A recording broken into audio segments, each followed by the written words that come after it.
Sir reasoning में अच्छा score कैसे करूं, सर रीजनिंग की स्ट्रेटजी बता दो, सर रीजनिंग के इंपॉर्टेंट टॉपिक्स बता दीजिए, सर हमको रीजनिंग में अच्छा स्कोर करना है, आप कुछ बता दीजिए, सर रीजनिंग के बारे में कुछ बता दीजिए। ये कह कह के आपने मेरा पूरा का पूरा कमेंट सेक्शन भर दिया था।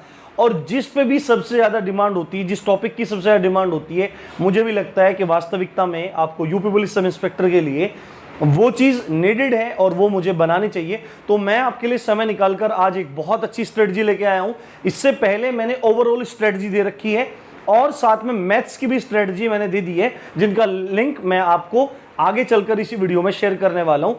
आज हम वीडियो में देखेंगे कि यूपी पुलिस एसआई में जो आपका एग्जाम हो, यूपी पुलिस एसआई का जो आपका एग्जाम होना है, उसमें रीजनिंग जो है वो 40 क्वेश्चंस की है और उन 40 क्वेश्चंस में से क्या हम 40 में 40 कर सकते हैं या हम एक अच्छा स्कोर कर सकते हैं। तो मैंने जैसा आपको बता रखा है, यहाँ पे डिस्कस करेंगे कि यदि आप 30 प्लस क्वेश्चन बिल्कुल ठीक करके आते हो, बिल्कुल ठीक करके आते हो, तो ये एक बहुत अच्छा स्कोर है। एक एवरेज स्टूडेंट इसको कर सकता है। कहने को लोग कहते रहते हैं कि सर मैं 35 करके आऊँगा, सर मैं 40 करके आऊँगा, पर एग्ज़ाम में एक्यूरेसी एक एवरेज बच्चे के हिसाब से, देखो मैं बात करूंगा, मैं एवरेज बच्चे के हिसाब से बात करूंगा, पर एक एक्यूरेसी के हिसाब से देखें तो 40 में 40 क्वेश्चन हो पाना बिल्कुल भी संभव नहीं है। कुछ ना क्वेश्चन गलत हो जाते हैं और यूपी पुलिस सब इंस्पेक्टर के एग्जाम की दरकार है एक एवरेज बच्चे की, क्योंकि आपको पता है यहाँ पे 35% वाली एक शर्त है, 50% वाली शर्त है।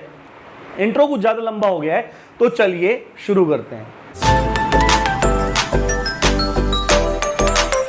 तो आप यहाँ पे देखिए, आज मैं सीधे सीधे आपको बताऊंगा कि आप 30 से 35 क्वेश्चन कैसे ठीक कर सकते हैं, आपको किन टॉपिक्स को पढ़ना चाहिए और क्या आपको कोई स्पेशल ट्रिक पढ़ने की जरूरत है या केवल आप बुद्धि के दम पे कर सकते हैं। तो तमाम लोग आपको रीजनिंग के बहुत बड़े बड़े चैप्टर्स पढ़ाते हैं, ये पढ़ाते हैं वो पढ़ाते हैं, पर reasoning just a mind game, आपके दिमाग से चलता है। हकीकत समझो और अच्छे से तैयारी करो, क्योंकि जो आदमी तरीके से चलता है, स्मार्ट वर्क करता है, एक अच्छी रणनीति होती है और कम समय में ज़्यादा काम निपटाना जानता है, वही विजेता होता है। और आज मैं आपको बताने वाला हूं कि आपको किन किन चीज़ों का ध्यान रखना है और कौन कौन से टॉपिक्स हैं जिनको अगर आप फोकस कर लेते हैं तो आपके 30 से 35 क्वेश्चन डेफिनेटली सही हो जाएंगे। कोई भी बंदा आपको इतने क्वेश्चन सही करने से नहीं रोक सकता। जैसा आपको मैंने अभी बताया था कि मैंने एक रणनीति की वीडियो बनाई हुई है, आप चैनल के प्लेलिस्ट सेक्शन में चले जाइए, वहां पे आप जाके स्क्रॉल कीजिए, एक बार पूरा का पूरा प्लेलिस्ट सेक्शन चेक कीजिए, आपको पता लग जाएगा कि मैं आपके लिए कितनी मेहनत कर रहा हूं।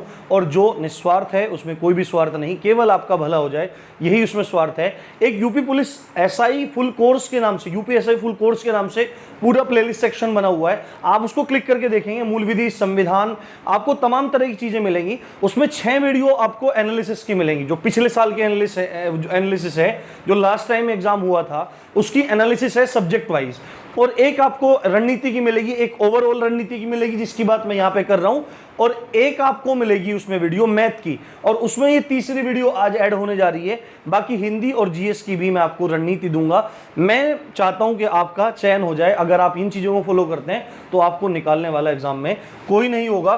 तो उसमें मैंने बताया, देखो उसका लिंक मैं यहाँ पे दे दूंगा आपको, ठीक है। अभी मैं यहाँ पे रणनीति वाली प्लेलिस्ट का लिंक दे दूंगा और थोड़ी देर में मैं आपको एनालिसिस वाला लिंक दे दूंगा। जब भी समय आपके पास हो, एक्स्ट्रा एंटरटेनमेंट को हटा के आप प्लीज उन वीडियो को देख लेना। छोटी छोटी वीडियोस हैं, आपके सारे के सारे डाउट्स क्लियर हो जाएंगे, चाहे आप न्यू कमर हो चाहे आप एक्सपीरियंस्ड हो। तो देखो, जैसे मैंने बताया कि ये 4 सेक्शन है और इन चारों सेक्शन में 40-40 क्वेश्चन आने, तो कुल मिला के 160 क्वेश्चन है। और मैंने जो टारगेट रखा है वो जनरल कैटेगरी के अकॉर्डिंग रखा है। आपको जनरल कैटेगरी के अकॉर्डिंग ही तैयारी करनी है। आप अपनी कैटेगरी के हिसाब से बिल्कुल भी तैयारी ना कीजिए, आप अनरिजर्व्ड बंदे की तरह से तैयारी कीजिए, तो आपका सिलेक्शन सुनिश्चित हो जाएगा। और मैंने जो टारगेट आपको दिया है वो 110 प्लस क्वेश्चन का है। इजीली 110 प्लस क्वेश्चन किए जा सकते हैं यदि इस तरीके से आप करें, और 110 प्लस क्वेश्चन करने का मतलब है डैम श्योर आपका सिलेक्शन होगा, कोई भी आपको नहीं निकालेगा। मैथ्स में मैंने एवरेज बच्चे के हिसाब से किया है, मैथ्स में अगर आप 25 प्लस क्वेश्चन कर आते हैं तो आपको कोई दिक्कत नहीं। मैथ में 25 प्लस करने, रीजनिंग में 30 प्लस करने। प्लस का मतलब क्या है कि 25 प्लस का मतलब है 25 करने ही करने, इतने ठीक करने आपको, ठीक है। रीजनिंग में 30 ठीक करने, मूल विधि, संविधान, जीएस में 25 ठीक करने हैं और हिंदी में 30 ठीक करने हैं। अगर आप इसको देखेंगे तो आपको यकीन हो जाएगा कि हाँ, एक एवरेज बच्चा इसको कर सकता है। पर यदि आप एक्स्ट्रा ऑर्डिनरी हैं तो आप मैथ्स में बढ़ा सकते हैं, आप रीजनिंग में बढ़ा सकते हैं, आप हिंदी में भी बढ़ा सकते हैं और अपने को टॉपर बनने तक के लेवल तक ले जा सकते हैं। आप यूपी पुलिस एसआई में टॉपर भी हो सकते हैं।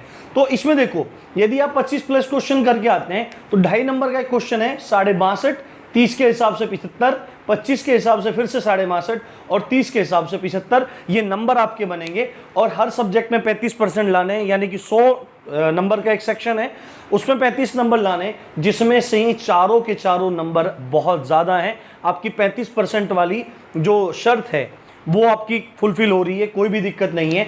और ओवरऑल जो 50% वाली बात है, यानी इस 35% वाली शर्त को पूरी करने के बाद आपको ये वाली शर्त पूरी करनी होगी जो यहाँ पे लिखी हुई है 50% वाली। 50% का मतलब 400 में से 200 नंबर लाने, और आप ये देखेंगे कि इस तरीके से आपकी दोनों की दोनों शर्तें पूरी हो जाएंगी। मैक्सिमम ट्रैप है यहीं पे फंसेंगे बच्चे। अगर आपको कामयाब होना है तो इस चीज को फॉलो करना आपको बहुत फायदा होगा, आप थैंक यू बोलोगे। तो यहाँ पे देखो, उसके बाद देखो मैंने क्या बोला है, अगर कोई मैथ में कमजोर है, यहाँ पे अगर कोई मैथ में कमजोर है तो उसको मैंने 25 का भी टारगेट नहीं दिया, उसको बोला 20 सही करो, क्योंकि 14 क्वेश्चन कम से कम सही करने हैं। 35% के हिसाब से 14 क्वेश्चन हो जाते हैं, तो 14 क्वेश्चन तो सही करने हैं, पर 6 क्वेश्चन बढ़ा के सॉल्व करो अगर मैथ में कमजोर हो। उसकी रणनीति की वीडियो का लिंक उसी भी आपको प्लेलिस्ट में मिल जाएगा, उसका लिंक प्लेलिस्ट का मैं यहाँ दे देता हूँ, आप यहाँ पे देख लो, बाद में चेकआउट कर लेना। और अगर 20 क्वेश्चन आप मैथ में सही कर रहे हो, मैथ में कमजोर हो, तो आपको हिंदी में वेटेज बढ़ाना पड़ेगा। आपको करने 110 क्वेश्चन ही है, यहाँ पे 30 क्वेश्चन कर रहे हैं, तो आप 5 क्वेश्चन यहाँ पे बढ़ा लीजिए तो आपका काम हो जाएगा। और अब हम डायरेक्टली चलते हैं कहाँ पे, रीजनिंग की तरफ। पर उससे पहले मैं आपको कुछ चीजें बता देता हूँ। आपने अगर एग्जाम दिया होगा, आप में से बहुत सारे लोगों ने एग्जाम दिया होगा, तो आपको पता होगा कि पेपर में जब आप मैथ्स देने बैठते हैं या रीजनिंग का सेक्शन सॉल्व करने बैठते हैं तो आपको वर्ग की जरूरत पड़ती है, स्क्वायर्स की नीड होती है, क्यूब्स की नीड होती है, घन की, पहाड़ों की जरूरत होती है, ये आपको पता होगा। और आप में से मैक्सिमम लोग वहां पे जाकर रफ शीट पेन को लिखते हैं। यही सबसे बड़ी बेवकूफ़ी है। जब आपको पता है कि ये चीज़ आनी है तो ये आपके पॉइंट्स पे क्यों नहीं है, इसका जवाब आप खुद से मांगिए कि आप क्यों इनको याद नहीं कर रहे हैं, क्यों आपको ये नहीं आती है। तो ये बात आपको पता होनी चाहिए। तो 32 तक के वर्ग याद करने हैं, 20 तक के घन याद करने हैं, 30 तक पहाड़ याद करने, ये आपकी कैलकुलेशन को सॉलिड करेंगे, मैथ्स में आपकी कैलकुलेशन को सॉलिड करेंगे। पर जो ये तीनों चीज है ना, ये तीनों चीज आपके 50% क्वेश्चन को फटाक से लेके जाएंगी। कुछ क्वेश्चन ऐसे होते हैं डायरेक्टली बेस्ड वर्ग पे होते हैं, वर्ग से संबंधित होते हैं, वर्ग में ही कुछ इधर उधर किया होता है, आपके माइंड को देखते पता लग जाएगा ये इसका वर्ग, ये इसका वर्ग, ये इसका वर्ग, इसमें गड़बड़ है तो यही आंसर, ठीक है। इसी तरह घन में आप मेरी बात समझ रहे होंगे। और पहाड़े आप करेंगे, पहाड़े की तो आपकी कैलकुलेशन पावर अच्छी होगी। जिस आदमी की कैलकुलेशन पावर अच्छी होगी उसकी reasoning and mental ability automatically अच्छी होने वाली है, ये आपको ध्यान रखना है। दूसरी बात आपको क्या याद रखनी है, आपको A to Z जो आपके 26 लेटर्स हैं, इन लेटर्स के 3 पैटर्न को दिमाग में होना चाहिए एकदम बिल्कुल।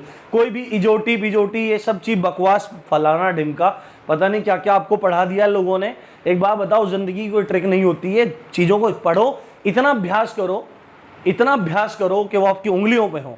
और ये आप ट्रिक वहां पे लगाने बैठते हो ना, ये करते हो, ये आपका टाइम खाती है परीक्षा में। आपको 32 तक वर्ग याद नहीं है तो आप एक क्वेश्चन में उलझे रहोगे। जो क्वेश्चन 32 तक वर्ग याद करने वाला बंदा 2 सेकंड में कर जाएगा, उसके लिए आप 5 मिनट लगा दोगे, 3 मिनट लगा दोगे, 2 मिनट लगा दोगे, तो आप ऑटोमेटिकली कंपटीशन में आउट हो जा रहे हो। इस बात का ध्यान रखना। तो ये आपको याद करना है। याद कैसे करना है ये आप जानो, आपके दिमाग जाने, आपकी मेंटलिटी जाने, पर आपको याद करने हैं अगर आना है। दूसरी बात है A to Z आपको क्या याद करना है, इनकी क्रम संख्या याद करनी सीधे क्रम में। यानी A किस पे है, 1, B 2 पे, C 3 पे, D 4 पे, E 5 पे, 6 पे है F। इसी तरह आपको Z तक याद करना है ना, Z 26 पे। पहले ही आपको याद होना चाहिए, कैसे करोगे ये आप जानो। उसके बाद A to Z क्रम संख्या उल्टे से याद होना चाहिए। अभी तो स्टार्ट किया था A से, है ना, A 1 से किया था, पर अभी हम स्टार्ट करेंगे वापस। Z को 1 रखेंगे, ठीक है, Y को 2 रखेंगे, X को 3 रखेंगे, यानी कि वापस उल्टे क्रम में याद करेंगे। वहां से कैसे होगा, ये बकवासबाजी मत करना यार कि 27 में से इसे घटाओ, ये करो वो करो, तो उसमें टाइम लगता है। आप प्रैक्टिस इतना कर लोगे आपको आराम से हो जाए, आराम से चीजें सोल्व हो जाएं। ये सारे के सारे चुटकियों में सोल्व हो जाएंगे अगर ये चीजें आपको, इन 4 चीजों पर कमांड करो। रीजनिंग में 50% बढ़ोतरी ले लो, मैं गारंटी लिख के देता हूँ भाई, मैं गारंटी लिख के देता हूँ भाई। उसके बाद यहाँ पे देखो, अब आपको एक क्रम याद करना है, ए से जेड तक लिखे हो और इनका संबंध बनाया जाता है ऐसे, एक इधर से उठाया एक इधर से, A Z B Y C X D W, है ना, ऐसे पूरा क्रम है। तो उस क्रम को आप याद कीजिए, इस क्रम पे भी डायरेक्टली क्वेश्चन आते हैं, आपको वो चीजें पता होनी चाहिए। अब हम सीधे सीधे चलते हैं टॉपिक्स की तरफ। जिन टॉपिक्स को आप कर लीजिए, फालतू के टॉपिक्स को छोड़ दीजिए। अगर आप इन टॉपिक्स को कर लेंगे तो मैं आपको गारंटी देता हूं कि आपके 30 से 35 क्वेश्चन आराम से सही हो जाएंगे। अब देखो, जो रीजनिंग है वो 2 तरह की है। एक वर्बल रीजनिंग है जिसको भाषिक बोलते हैं, एक नॉन वर्बल रीजनिंग है जो अभाषिक है। भाषिक में आपसे बातें करता है, आपसे बोलते हुए क्वेश्चन पूछता है, आपको इंस्ट्रक्शन देता है। पर नॉन वर्बल में आपको ठीक से देखना पड़ेगा, अपने मेंटल एबिलिटी का यूज करना पड़ेगा। तो यहां पे देखो, केवल 11 टॉपिक आपको मैं दे रहा हूं। टॉपिक्स दुनिया भर के हैं, आपको कोई भी बुक नहीं लेनी, आपको कोई भी बुक नहीं लेनी। अगर आप में से कोई बिगिनर है तो आर के झा की बुक आती है, बड़ी छोटी सी पतली सी, आपके कॉन्सेप्ट को क्लियर कर देगी भाई, बहुत कम पैसे खर्च होंगे। आर के झा की अरिहंत पब्लिकेशन की बुक आती है, जाके खरीद लो। बिगिनर हो तो ले लो, अगर बिगिनर नहीं हो तो क्या काम करो, सीधे अपने प्रैक्टिस सेट उठाओ, मार्केट से उठा के लाओ रीजनिंग के ही, और प्रैक्टिस सेट बैंक के मत उठा लाना, ठीक है। अच्छा सा कोई मैं बताने वाला हूं, जल्दी ही मैं आपको ये बताऊंगा कि आपको किन प्रैक्टिस सेट को सॉल्व करना चाहिए। सीधे के सीधे आप प्रैक्टिस सेट पे चले जाओ, यदि आपको ये सारे के सारे टॉपिक्स पहले किए हुए हैं। तो सादृश्यता एक टॉपिक होता है, सादृश्यता आप एनालॉजी होता है, आप देखेंगे तो आपको पता लग जाएगा। आपको संबंध दिखाना होता है पहले और दूसरा, उसमें इस तरह से रहता है, देखो यहाँ पे कुछ लिखा रहेगा और यहाँ पे इस तरह से कुछ लिखा रहेगा। तो जिस प्रकार इसका संबंध इससे है, इसका संबंध किससे है ये पूछेगा, या कई बार इसका संबंध इससे होता है तो इसका इससे होता है। तो इस तरह सादृश्यता, उसमें कुछ भी पूछ सकता है आपसे, जीके क्वेश्चन, मैथ से रिलेटेड कोई भी चीज पूछ सकता है, अंकों से रिलेटेड, लेटर से रिलेटेड कोई भी आपसे क्वेश्चन पूछ सकता है। तो 1 से 2 क्वेश्चन इसमें आएंगे। उसके बाद वर्गीकरण, वर्गीकरण में क्या होता है, 4 ऑप्शन दिए रहते हैं, 3 किसी न किसी तरह एक तरह से संबंध रहते हैं, तीनों का संबंध 4 में से 3 एक तरह कनेक्टेड रहते हैं, चौथा अलग होता है, तो वो आउट करना होता है, ओड मैन आउट करना रहता है। उसके बाद सीरीज रहती है, सीरीज पूरी सीरीज रहती है। अब उस सीरीज में पैटर्न क्या होता है, वो सीरीज क्या है, वो सीरीज 2 तरीके की है। एक तो नंबर सीरीज है अंकों के आधार पे, एक लेटर सीरीज होती है ज्वाइन पे। अगर उस सीरीज के क्वेश्चन करने हैं बिल्कुल सही तो यहां पे कमांड होनी चाहिए। अगर इस वाले पे कमांड है ना भाई साहब, जितने भी क्वेश्चन है सारे के सारे सॉल्व हो जाएंगे, ये गारंटी देता हूं। अब उसमें सीरीज में क्या होता है, या तो जोड़ हो रहा होता है, या घट रहा होता है, या गुणा हो रही होती है, या भाग हो रहा होता है, या डायरेक्टली बेस्ड होते हैं वो घनों पे वर्गों पे। आपको वहां से क्वेश्चन करने हैं, वो 3 से 4 क्वेश्चन वहां से आएंगे। कोडिंग डिकोडिंग, कोड डिकोड किया जाता है कि राम को बोल दिया सीता और लक्ष्मण को क्या बोलेंगे, है ना, उसमें आपको दिमाग लगाना पड़ेगा। तो उसमें सारा खेल इसका होगा A to Z। अगर ये क्रम पूरा याद होगा तो इजीली क्वेश्चन हवा में उड़ा दोगे भाई, तुक्का एकदम तुक्का उक्का मारना नहीं पड़ेगा, एकदम क्लियर हो जाएगा। उसके बाद दिशा दूरी, टाइम मतलब डिस्टेंस है ना, direction and distance, simple topic है, एक बार पढ़ लो, प्रैक्टिस कर लो। 1-2 इसमें टिपिकल सी चीजें हैं, वो आप देख लो, प्रैक्टिस कर लो, कोई दिक्कत नहीं है। 2 से 3 क्वेश्चन यहां से पूछे जाएंगे। कैलेंडर, घड़ी और पासा, ये टेक्निकल टॉपिक हैं, इनको पढ़ने की जरूरत है। इनको मैंने रेड साइन से दिखाया है, देखो यहाँ पे तीनों टॉपिक को। इसमें आपको ट्रिक्स की, थोड़ा फॉर्मूला, थोड़ा समझने की जरूरत होती है। तो इन टॉपिक्स को मैं करा दूंगा, कैलेंडर को 5-6 क्लासेस में कवर करूंगा, सारे क्वेश्चन उड़ा दोगे, बिल्कुल कोई दिक्कत नहीं आएगी। घड़ी, पासा, इन सबको मैं करवाऊंगा, आराम से, चिंता मत करो। बाकी के टॉपिक आप खुद कर लो, है ना, बुक उठाओ, डायरेक्टली कर लो। इनसे एक क्वेश्चन लास्ट टाइम देखा गया था, पर देखो ये जो मैं आपको बता रहा हूं ये लास्ट टाइम के आधार पे था, इन्हीं में ही वेरिएशन होगा। ये टॉपिक वो हैं जो हर एग्जाम में पूछे जाते हैं और आपके एग्जाम में 101% आएंगे, तो इनको कर लो। उसके बाद रक्त संबंध, जो ब्लड रिलेशन होते हैं, वहां से 1-2 क्वेश्चन आएगा। अब दुनिया भर की चीजें लोग ये तरीका, वो तरीका, फलाना तरीका, दिमाग का तरीका, अरे भाई दिमाग को लगाओ और सीधे अपने हिसाब से कोई भी चार्ट बनाओ और चीजों को सही करके निकाल लो। इसके बारे में भी आपको थोड़ी थोड़ी जानकारी मैं दे दूंगा। उसके बाद मशीन इनपुट आउटपुट एक टॉपिक आया था जो बैंकिंग रीजनिंग से रिलेटेड था, इसको भी आपको समझने की जरूरत है। 4 से 5 क्वेश्चन आए थे, संभवतः इस बार भी ये पूछा जाएगा, तो ये देखना है। और उसके बाद सिलोजिज्म देखना है। सिलोजिज्म में क्या होता है, जैसे आपने देखा होगा कि सभी पेन कुर्सियां हैं और सभी कुर्सियां मौजे हैं, तो उसमें क्या बनाते हैं हम, गोले बनाते हैं, संबंध दिखाते हैं, उसके बाद वो फिर निष्कर्ष पूछ लेता है, कथन दे देता है और निष्कर्ष पूछ लेता है। तो आपको दिमाग लगाना है, इजीली सॉल्व कर लेना है, प्रैक्टिस करेंगे तो हो जाएंगे। उसी प्रकार वेन डायग्राम, वेन डायग्राम में क्या पूछता है कि सूरज, चंद्रमा और तारे, इनमें संबंध क्या है। तो सूरज, चंद्रमा, तारे मैं यहां पे दिखा देता हूं, देखो आपको। तो इसमें इस तरह से गोले बनाने पड़ते हैं। देखो तारे, सूर्य क्या है, एक तारा, और चंद्रमा बिल्कुल अलग हो जाएगा। तो इस टाइप के क्वेश्चन होते हैं, आप थोड़ा प्रैक्टिस करेंगे तो अच्छे से हो जाएगा। और कुल मिला के इनका जो लेवल होता है वो मॉडरेट ही रहता है।